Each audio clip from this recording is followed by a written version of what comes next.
Narcosis is a polarizing game. On one hand, the underwater setting and isolation creates an unnerving sense of tension, but at the same time, the gameplay is slow and vexing. The developers successfully crafted stressful situations, forcing you to cautiously walk through the next room, but provide frustrating moments of getting stuck in the world's geometry. Narcosis is a great horror title for fans of the genre if they can endure the slow pace.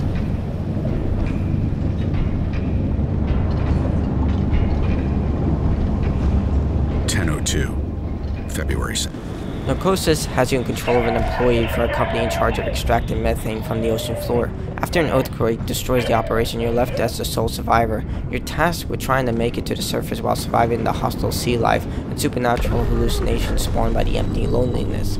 Much of the tale is being told by a narrator speaking about the past experience that the player is playing through, highlighting the inner thoughts of the person as the player heads into the empty waters.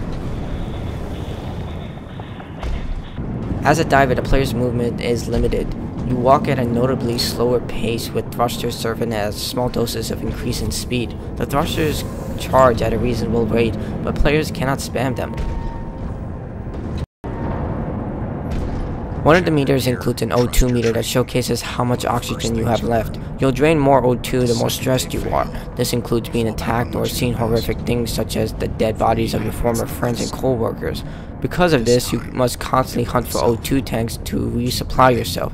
They're given at a reasonable rate, but just enough so the player doesn't feel too comfortable. Mindlessly exploring will lead to you depleting your reserves very quickly.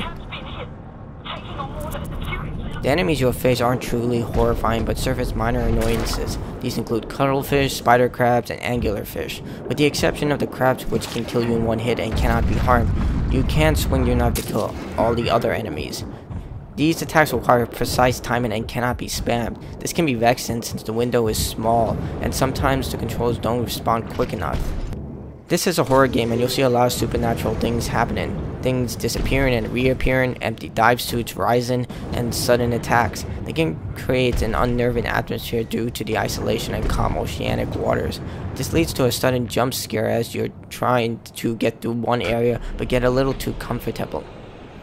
Moving in Narcosis is stressful. Since you are underwater and locked behind a heavy diving suit, expect to get caught in the game's geometry. During one specific section involving a large open area, attempting to keep your footing while jumping across platforms made for one of the most frustrating platformer moments in the entire 2-hour campaign. Narcosis successfully captures the atmosphere of an uneasy situation. The isolation provided by the oceanic levels creates this unsettling feeling that something is going to pop out. However, the game's gameplay won't appeal to everyone since it moves at a very slow pace, and the stiff actions will cause difficulties for gamers with little patience. However, those who stick till the end will find a satisfying and worthwhile narrative.